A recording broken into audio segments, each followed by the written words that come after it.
Hello dear students, we are going to discuss DPP1 of strength of materials and the subject is slope and deflection of beams.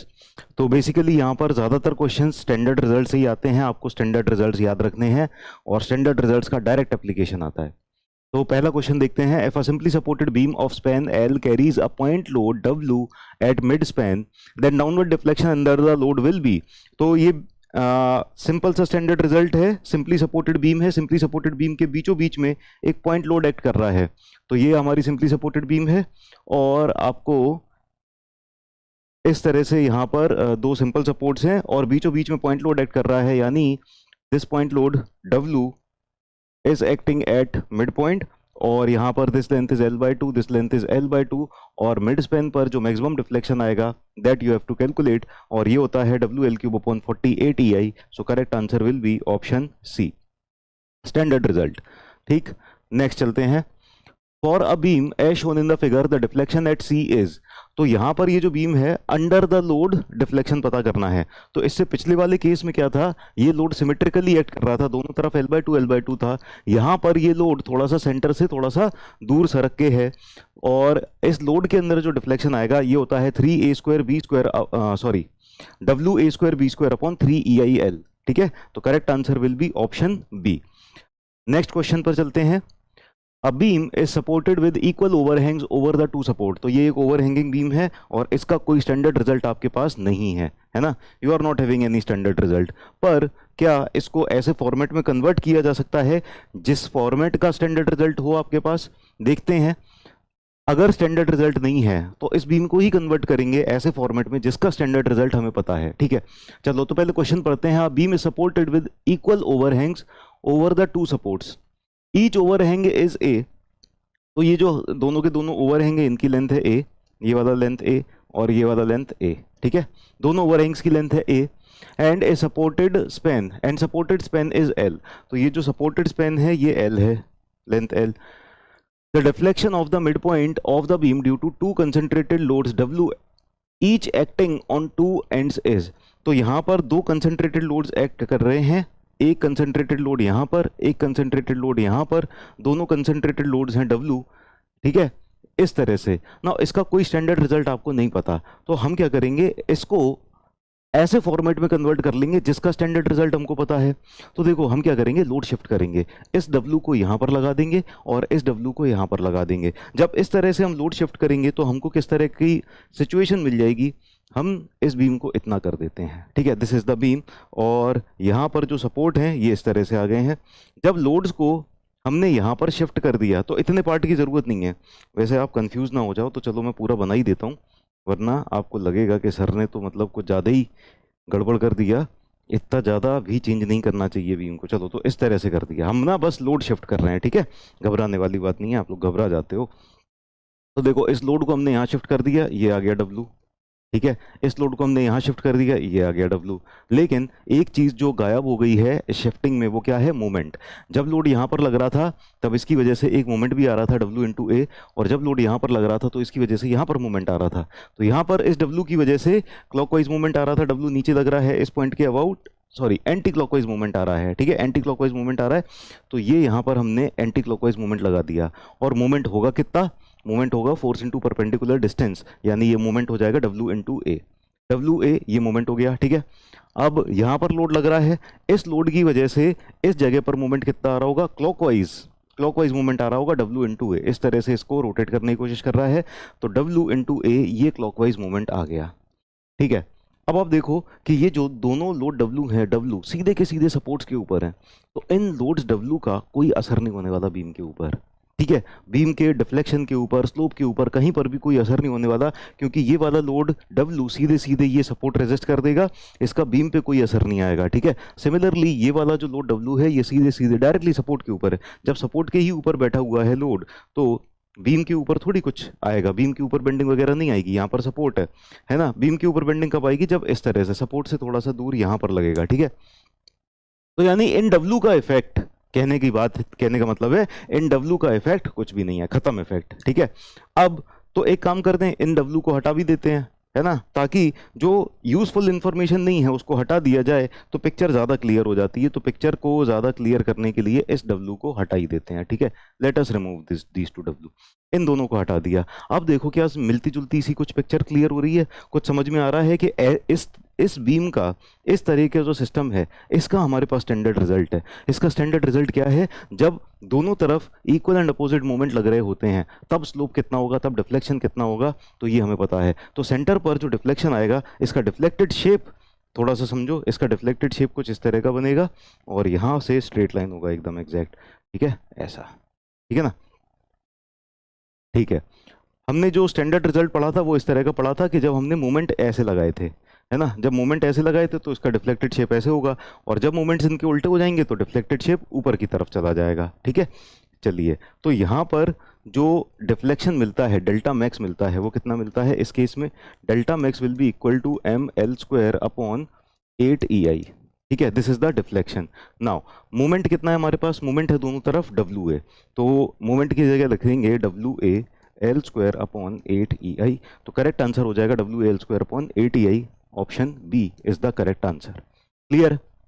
चलिए आगे चलते हैं, next question. The maximum slope for UDL of a simply supported beam is, maximum slope for UDL of a simply supported beam, तो हमारे पास एक simply supported beam है, हमारे पास सिंपली सपोर्टेड बीम है ना, और सिंपली सपोर्टेड बीम के ऊपर UDL लग रहा है, ठीक है।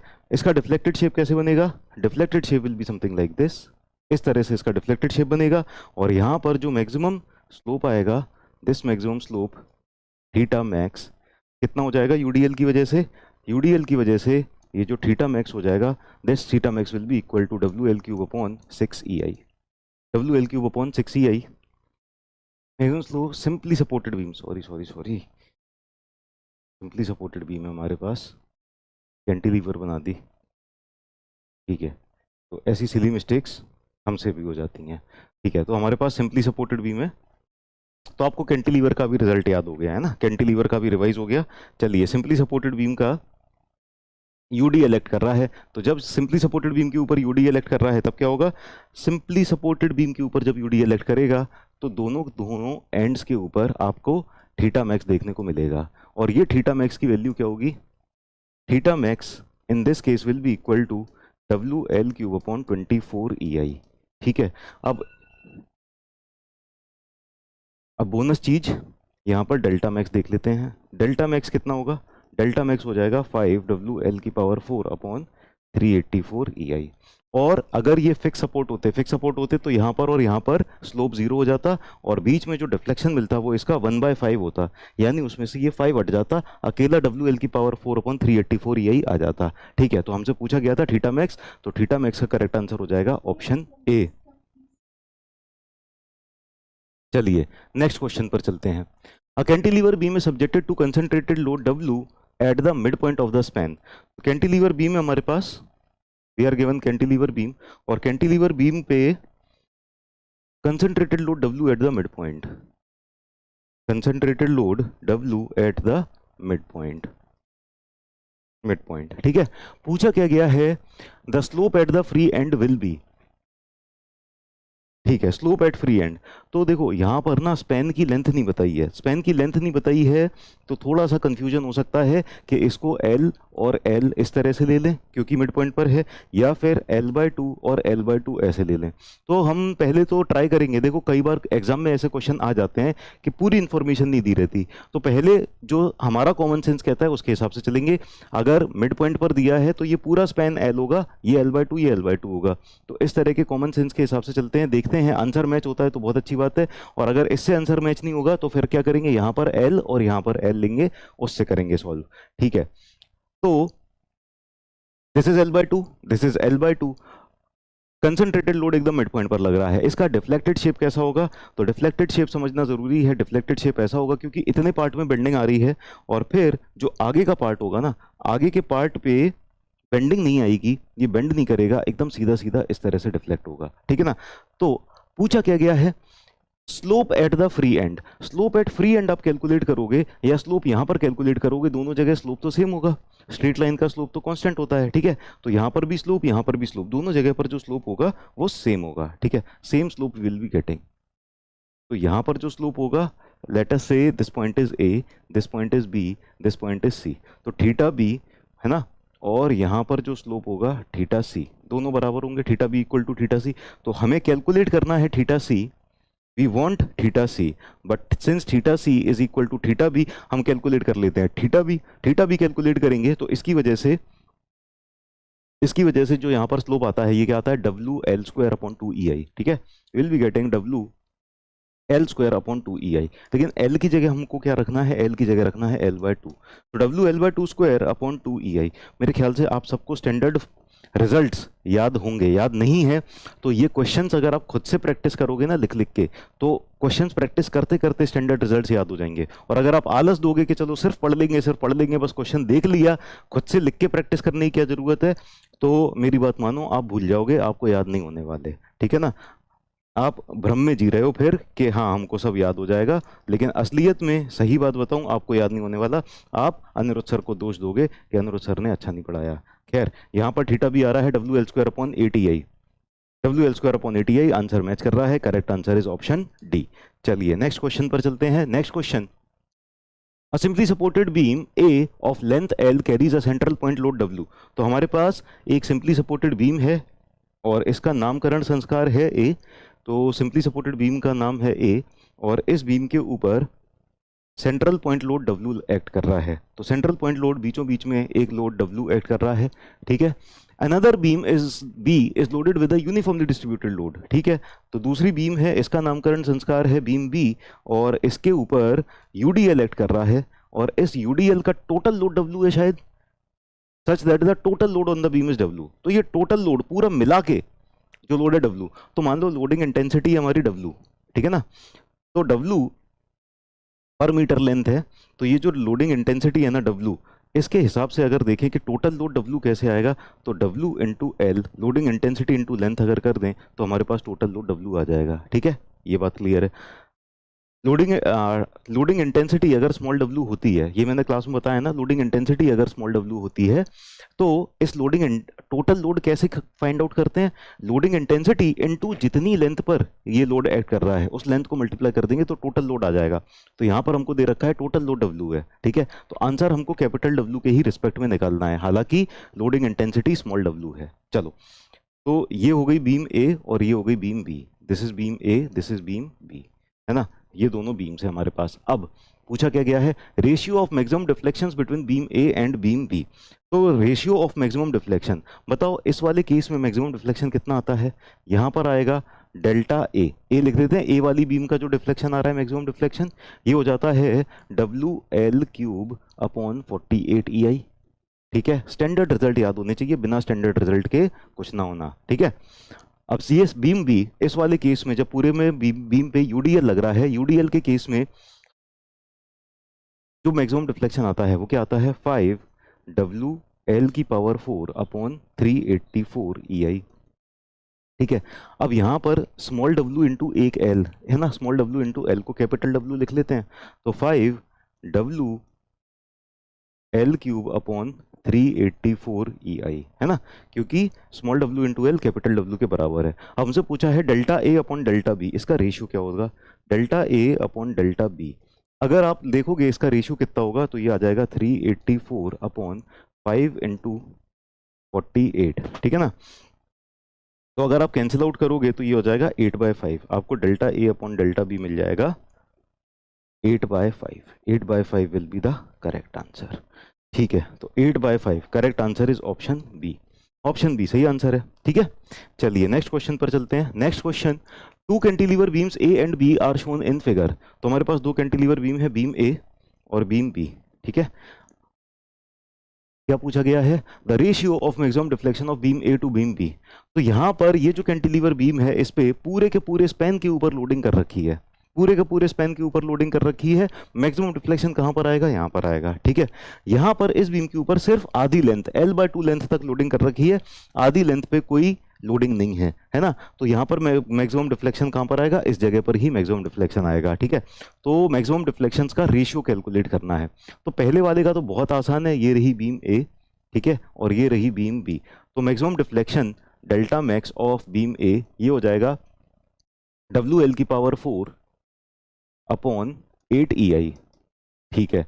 अब बीम बी के डिफ्लेक्शन के लिए ना थोड़ा सा डिफ्लेक्टेड शेप बनाना पड़ेगा, डिफ्लेक्टेड शेप से क्लियर होगा। तो इसका डिफ्लेक्टेड शेप कुछ ऐसा बनेगा, क्योंकि इतने पार्ट में लोडिंग है तो डिफ्लेक्शन जो बेंडिंग आएगी, बेंडिंग बस इतने पार्ट में आएगी, और बाकी का पार्ट जो होगा ना वो एकदम स्ट्रेट जाएगा सीधा ऐसे, ठीक है।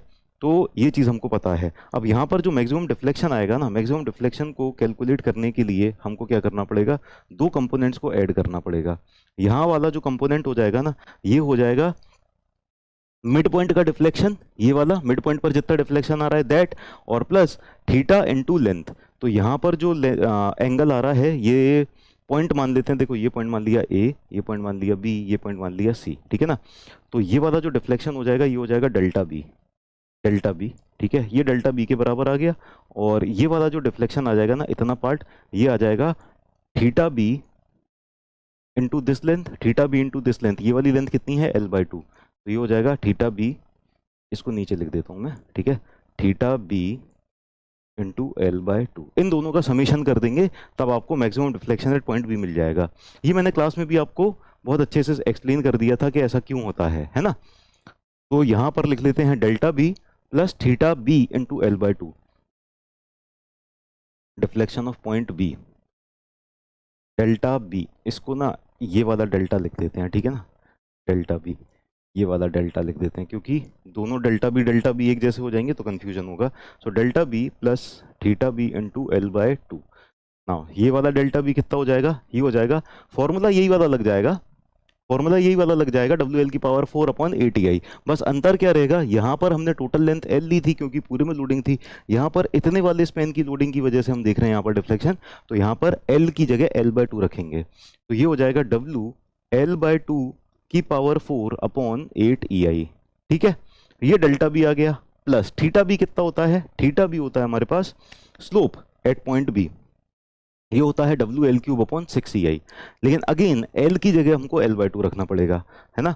तो ये हो जाएगा WL/2³ अपॉन 6 EI, और इनटू ये वाली लेंथ हो जाएगी L/2, ठीक है। इसको सॉल्व करते हैं, L/2 की पावर 4 यानी 16 इंटू 8, यहाँ पर ना WL की पावर 4 अपॉन EI ये कॉमन आ जाएगा, है ना। और अंदर क्या बचेगा, 16 इंटू 8, 1/16 इंटू 8, प्लस यहाँ पर आ जाएगा अगेन 16 इंटू 6 आ जाएगा, 16 इंटू 6। तो एक काम करते हैं, यहाँ पर 32 कॉमन ले लेते हैं, तो WL की पावर 4 अपॉन 32 EI ये कॉमन आ गया, अंदर क्या बचा 1/4 प्लस 1/3, ठीक है। इसको और सॉल्व करते हैं, तो WL की पावर 4 अपॉन 32 EI तो आ गया 7/12 हो जाएगा। तो 7 WL की पावर 4 अपॉन 12 इंटू 32 EI ये आ गया हमारे पास, ठीक है। तो डेल्टा बी आ गया हमारे पास, डेल्टा ए आ गया है, डेल्टा ए और डेल्टा बी का रेशियो कैलकुलेट करना है। So delta A upon delta B is equal to, delta A कितना है हमारे पास, WL की पावर 4 अपॉन 8 EI, इसको सीधे सीधे 1/8 लिख देते हैं, ठीक है। और यहाँ पर है 7 WL की पावर 4 अपॉन 12 इंटू 32 EI, इसको लिख देते हैं 7/12 इंटू 32, है ना। इसको सिंप्लीफाई करेंगे तो हमारे पास क्या आ जाएगा, 12 इंटू 32 डिवाइडेड बाय 7 इंटू 8, तो 8 4 ज़ा 32, यानी ये आ जाएगा 48/7, 48/7, ठीक है ना। सो delta A upon delta B आ जाएगा हमारे पास 48/7। देखते हैं आंसर मैच कर रहा है, 48/7 बिल्कुल सही है, correct answer is option D. बहुत ही बढ़िया, आगे चलते हैं अगले क्वेश्चन पर। 2 cantilever beams A and B are shown in figure. तो हमारे पास 2 कैंटिलीवर बीम है A और कैंटिलीवर बीम B। थोड़ा सा जोर से बोलने में थोड़ी एनर्जी आती है ना, जोर से बोलना चाहिए, है ना। तो आप भी जागे हुए रहते हो। खैर, तो हमारे पास पहली कैंटिलीवर बीम है जिसके ऊपर एंड पर पॉइंट लोड लग रहा है, और दूसरी वाली कैंटिलीवर बीम है जिसपे through out uniformly distributed load लग रहा है। फिर पूछा क्या है, रेशियो ऑफ मैक्सिमम डिफ्लेक्शन। तो इस तरह के क्वेश्चंस काफी आते रहते हैं कि एक ही क्वेश्चन में ना 2 क्वेश्चन के आंसर पूछ लिए, फिर रेशियो भी पूछ लिया। तो समझदारी भी चेक कर ली कि आपको रेशियो निकालना आता है कि नहीं आता। तो मैक्सिमम डिफ्लेक्शन पहले वाले केस में कितना आ जाएगा, PL³ अपॉन 3EI, यानी WL³ अपॉन 3EI। ये पहली वाली बीम का मैक्सिमम डिफ्लेक्शन आ गया। दूसरी वाली बीम का मैक्सिमम डिफ्लेक्शन क्या आ जाएगा, डेल्टा B। अच्छा, यहाँ पर टोटल लोड W है, टोटल लोड W है, यानी अगर लोडिंग इंटेंसिटी स्मॉल w है तो स्मॉल w इंटू लेंथ अगर कर देंगे तब टोटल लोड आपको W मिल जाएगा, ठीक है ना। तो यहाँ पर जो हमें फॉर्मूला पता है लोडिंग इंटेंसिटी के टर्म्स में पता है, उसको फॉर्मूले को हम कन्वर्ट करेंगे टोटल लोड के टर्म्स में। तो पहले तो हमें जो पता है फॉर्मूला इंटेंसिटी के टर्म्स में, वो फॉर्मूला लिख लेते हैं। ये होता है WL⁴ अपॉन 8EI, ठीक है, WL⁴ upon 8EI। Small w into L क्या हो जाएगा, कैपिटल W। तो यहां से एक L कम हो जाएगा, W में मल्टीप्लाई हो जाएगा और कैपिटल W बन जाएगा। तो ये हो जाएगा WL³ अपॉन 8EI, ठीक है। अब इन दोनों का रेशियो देखना है। So delta A upon delta B कितना हो जाएगा, बाकी सारी टर्म्स कैंसिल हो जाएंगी। यहां पर क्या बचेगा, 1/3 divided by 1/8। So that will come out to be 8/3। Correct answer हमारा हो जाएगा 8/3। Option B is the correct answer. चलिए next question. The maximum deflection of a fixed beam of length L carrying a central point load W। तो हमारे पास एक fixed beam है, fixed beam मतलब कि दोनों एंड्स फिक्स्ड हैं, तो this is the fixed beam. और इस फिक्स्ड बीम के ऊपर सेंट्रल पॉइंट लोड, बीचों बीच में एक पॉइंट लोड एक्ट कर रहा है W, और इसकी वजह से जो मैक्सिमम डिफ्लेक्शन आएगा वो कैसा आएगा, देखो डिफ्लेक्टेड शेप कैसा बनेगा, deflected shape will be something like this. इस तरह का हमारा डिफ्लेक्टेड शेप बनेगा। और यहाँ पर जो डेल्टा मैक्स आएगा, मैक्सिमम डिफ्लेक्शन, ये आ जाएगा 1/4 of similar case of simply supported beam, है ना, डेल्टा SSB, सिमिलर केस है ना सिंपली सपोर्टेड बीम का। तो सिंपली सपोर्टेड बीम में क्या होता है, P, यहाँ पर सारी की सारी चीजें W के ही टर्म्स में दी हुई हैं।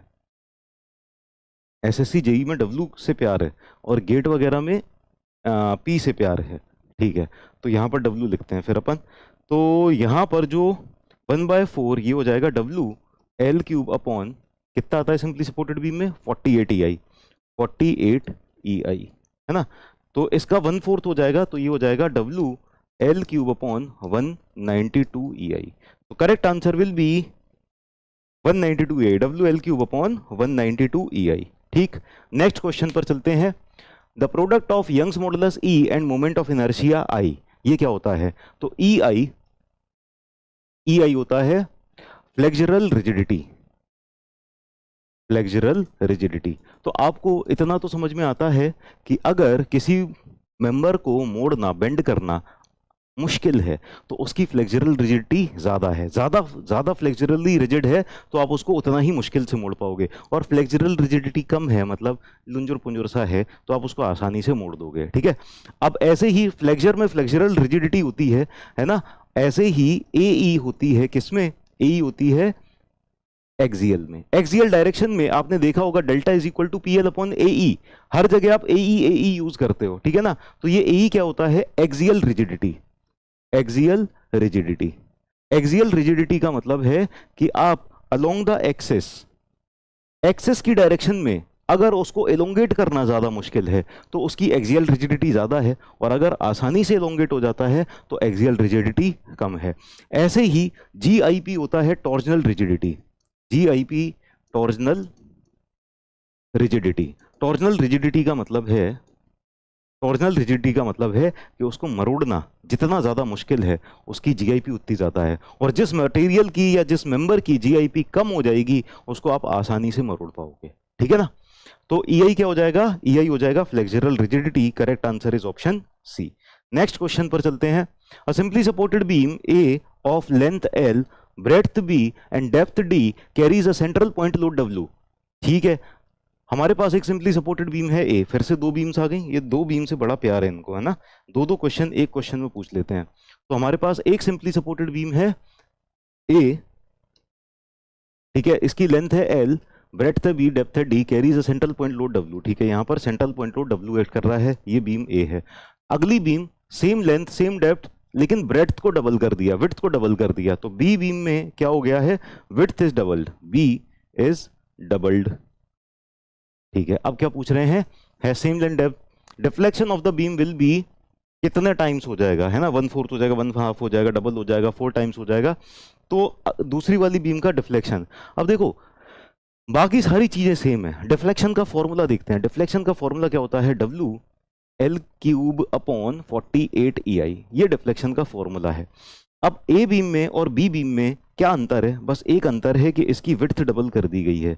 लेकिन जब हम फॉर्मूला देख रहे हैं ना, तो फॉर्मूले में विड्थ की कोई टर्म ही नहीं आ रही, विड्थ पे तो डिपेंड ही नहीं कर रहा, W डिपेंड नहीं कर रहा, लेंथ डिपेंड नहीं कर रही, E डिपेंड नहीं कर रहा, I, है ना, तो विड्थ यहाँ पर कहीं है ही नहीं।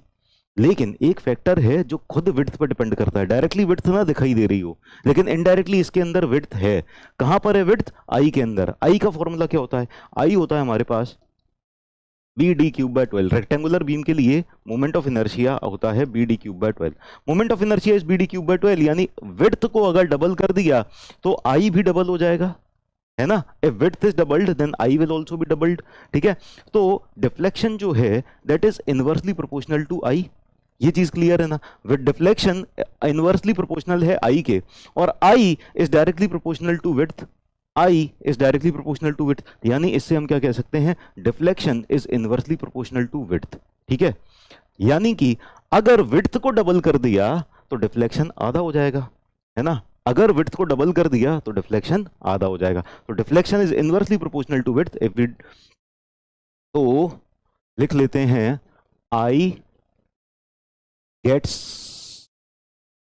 चलो कोई बात नहीं, है ना, इतना ठीक है, समझ में तो आ गया। Deflection will be halved, deflection will be one half. Correct answer is option B. चलिए अगले क्वेश्चन पर चलते हैं। Two simply supported beam A and B of same width and depth carries a central load W as shown in the figure. Same width and depth, ठीक है। अब ये दो बीम्स हैं, यहां पर क्या किया, लेंथ डबल कर दी है, तो लेंथ डबल कर दी है, फॉर्मूला वही है WL3/48EI। लेकिन बीम ए के लिए ये L हो जाएगा, है ना, और डेल्टा फॉर बीम बी के लिए W इंटू 2L³ हो जाएगा, 2L³/48EI। तो पूछा क्या गया है, deflection of beam B, deflection of beam B 8 times हो जाएगा ना, delta B upon delta A, कितना हो जाएगा, बाकी सारी टर्म्स कैंसिल हो जाएंगी, ये 2³ बचा रह जाएगा, 2³ बचा रह जाएगा, ये हो जाएगा 8। तो correct answer is option D, 8 times. Next question, a rigid cantilever frame ABC is fixed at C। तो ये हमारा एक रिजिड कैंटिलीवर फ्रेम है, ये अच्छा क्वेश्चन है, ठीक है, ये अच्छा क्वेश्चन है। Rigid cantilever frame ABC is fixed at C, यहां पर फिक्स्ड है as shown in the figure, it carries a point load P at A, point load P यहाँ पर A पर लग रहा है, neglecting the axial deformation, the horizontal deflection HA of point A will be। तो इस point का ना horizontal deflection कितना होगा, आप ये सोचो कि लोड लग रहा है वर्टिकल और डिफ्लेक्शन चाहिए हॉरिजॉन्टल, कैसे आएगा, इसका डिफ्लेक्टेड शेप समझेंगे ना तभी आ पाएगा कि किस तरह से ये डिफ्लेक्ट हो रहा होगा, बिना डिफ्लेक्टेड शेप समझे नहीं आएगा। तो देखो एक मेंबर है यहाँ पर, अब आपने बहुत देखा होगा कि कैंटिलीवर बीम है, यहाँ पर लोड लगा तो इसका डिफ्लेक्शन ऐसे चला गया, है ना, डिफ्लेक्शन डाउनवर्ड डायरेक्शन में ऐसे चला गया, ये सब आपने देख रखा है। तो आपको इतना पता है कि इतने पार्ट के डिफ्लेक्शन की वजह से, इस इतने पार्ट का जो डिफ्लेक्शन होगा ना वो डाउनवर्ड डायरेक्शन में होगा, तो डाउनवर्ड डायरेक्शन की वजह से यहाँ पर हॉरिजॉन्टल डिफ्लेक्शन नहीं आने वाला, इतना आपको पता है। तो हॉरिजॉन्टल डिफ्लेक्शन किसकी वजह से आएगा, अब ये वाला मेंबर ना यहाँ पर भी कनेक्टेड है, यहाँ पर कनेक्टेड है, और ये P इतनी दूरी पर लगने की वजह से हो क्या रहा है, इसके ऊपर P का इतनी दूरी पर लगने की वजह से यहां पर आ रहा है एक मोमेंट जनरेट हो रहा है। कितना मोमेंट जनरेट हो रहा है, ये लेंथ L के बराबर, दिस इज लेंथ L, ठीक है।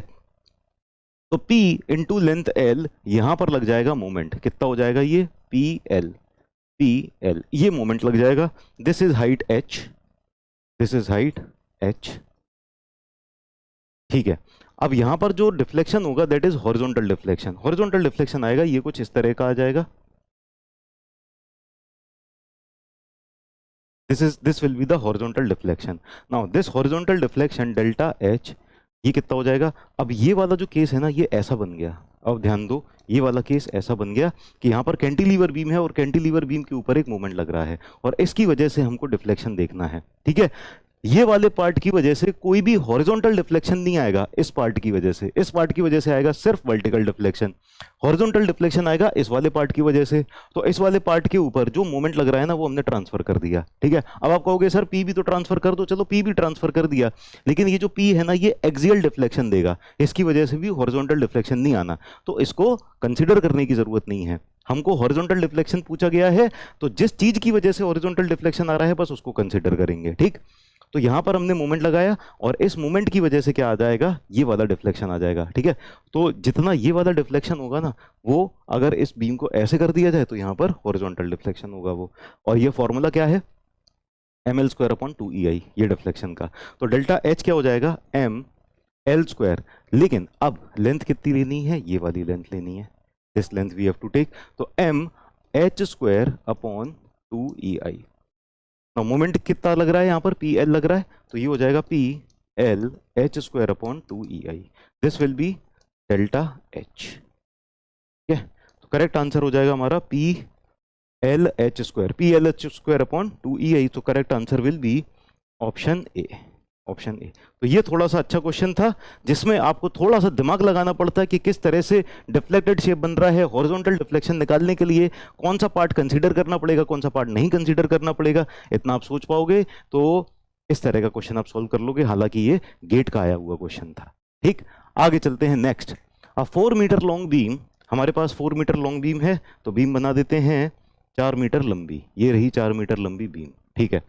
4 metre long beam simply supported at its end, तो दोनों एंड्स पर ये सिंपली सपोर्टेड है, simply supported at its ends, carries a point load W at its centre, तो यहां पर बीचों बीच में ये पॉइंट लोड कैरी कर रही है। If the slope at the ends of the beam is 1 degree, तो एंड्स पर जो स्लोप आ रहा है दैट इज 1 डिग्री, 1 डिग्री का स्लोप आ रहा है एंड पर,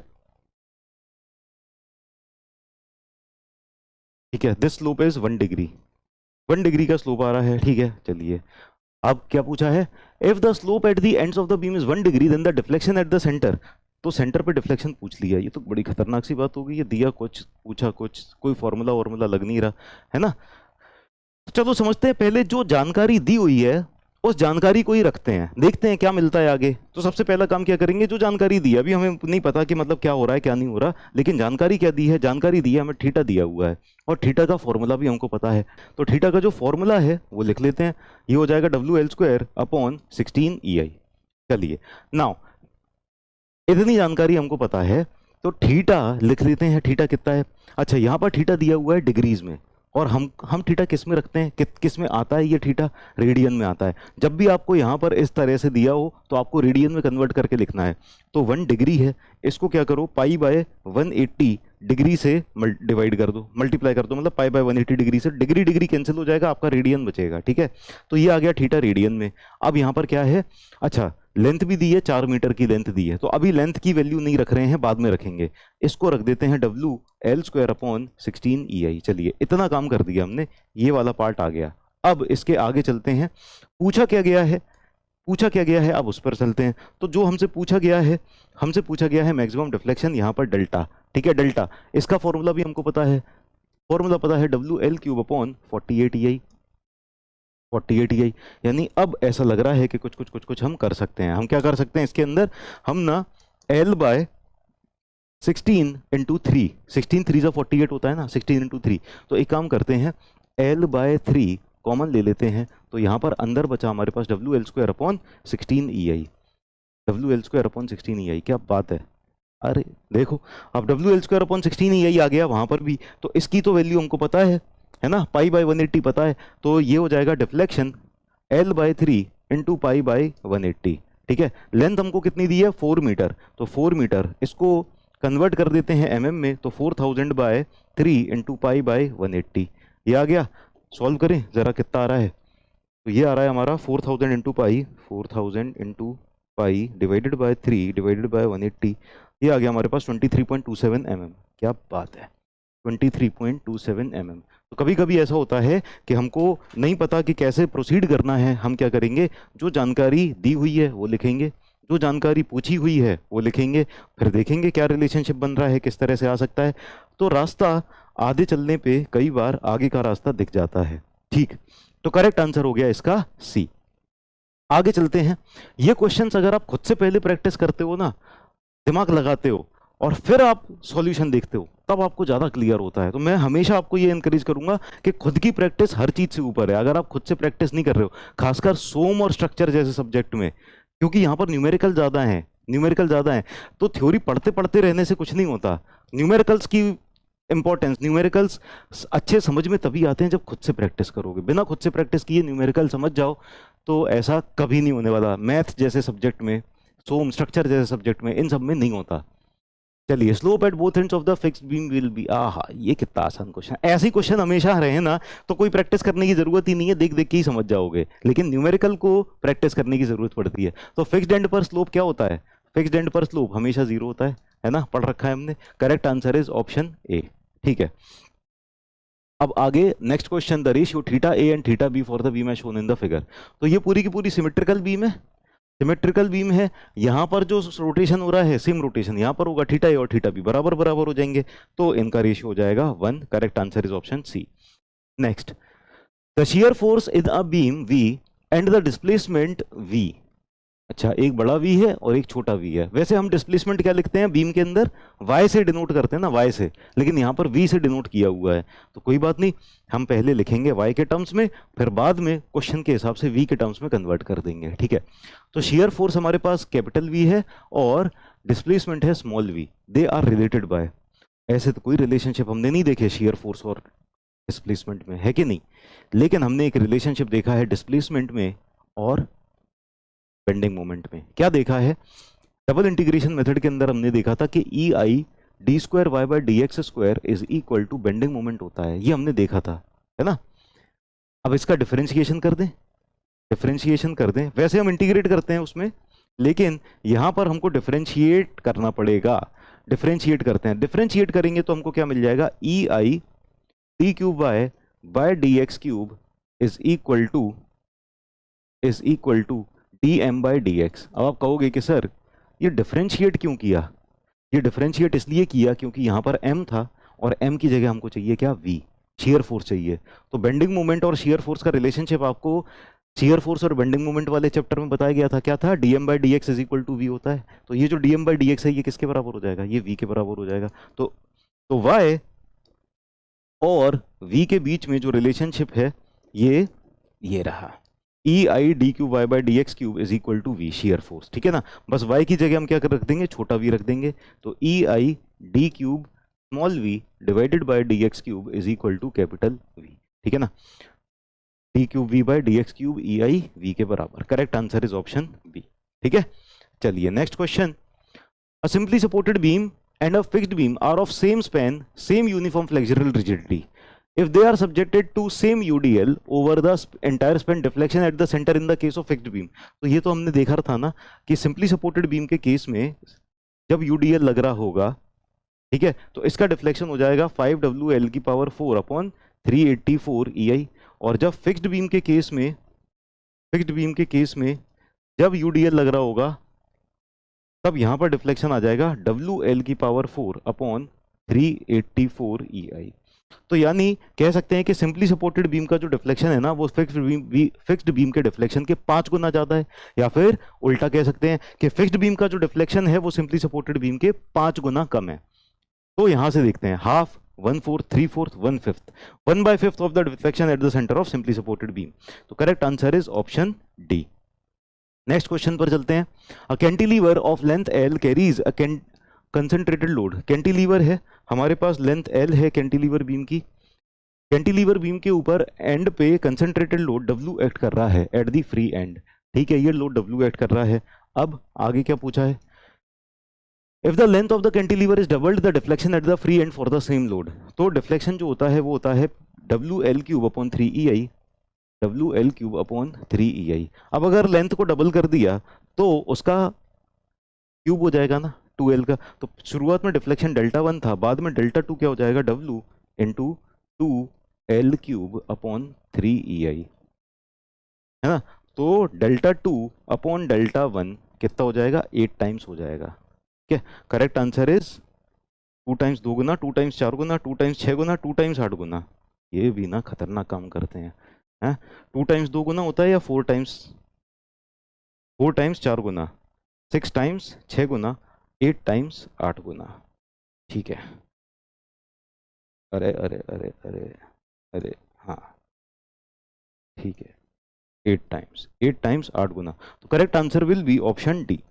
डी हो जाएगा हमारा सही आंसर। अगले क्वेश्चन पर चलते हैं। क्वेश्चन खत्म ही नहीं हो रहा है, कितने सारे क्वेश्चन हैं, 50-60 क्वेश्चन लग रहे हैं। हाँ चलो नेक्स्ट क्वेश्चन।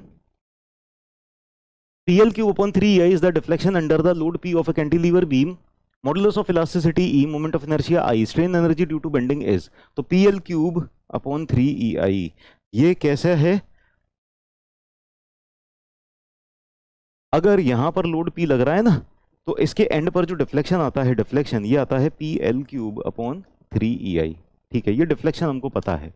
पूछा क्या गया है? Strain energy due to bending, bending की वजह से जो स्ट्रेन एनर्जी, तो बेंडिंग की वजह से जो स्ट्रेन एनर्जी आएगी ना, ये आएगी integration of mx² dx upon 2EI।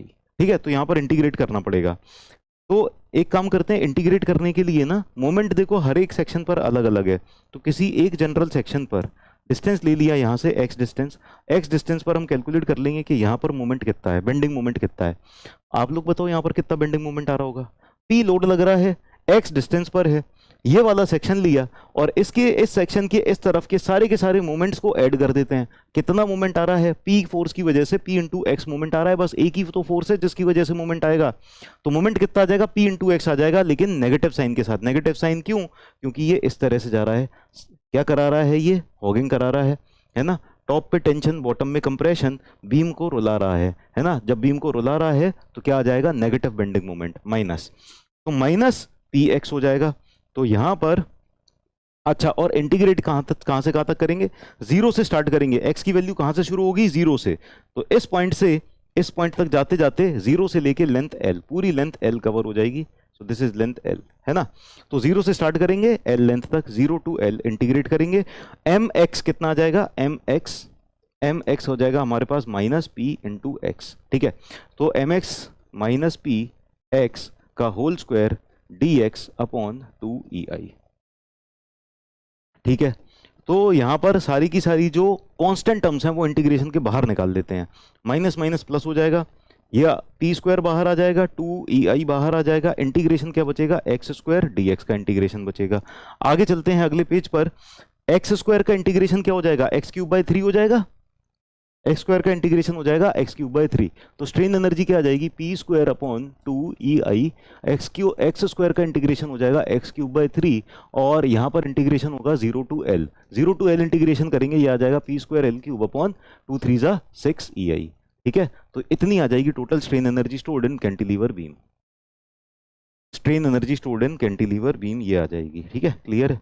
Okay, चलिए तो देख लेते हैं सही आंसर क्या है। सही आंसर हमारे पास P square L cube upon 6EI। Correct answer is option B. Option B सही आंसर हो गया। ठीक है, चलिए बहुत बढ़िया, आगे चलते हैं। आगे सारे के सारे क्वेश्चंस खत्म। तो ये डीपीपी अगर आपने खुद से प्रैक्टिस की थी, चाहे कई बार क्वेश्चंस गलत हुए हों, लेकिन ना जब आप क्वेश्चन गलत करते हो फिर आप सही क्वेश्चन देखते हो ना, तब आपको समझ में आती हैं चीज़ें।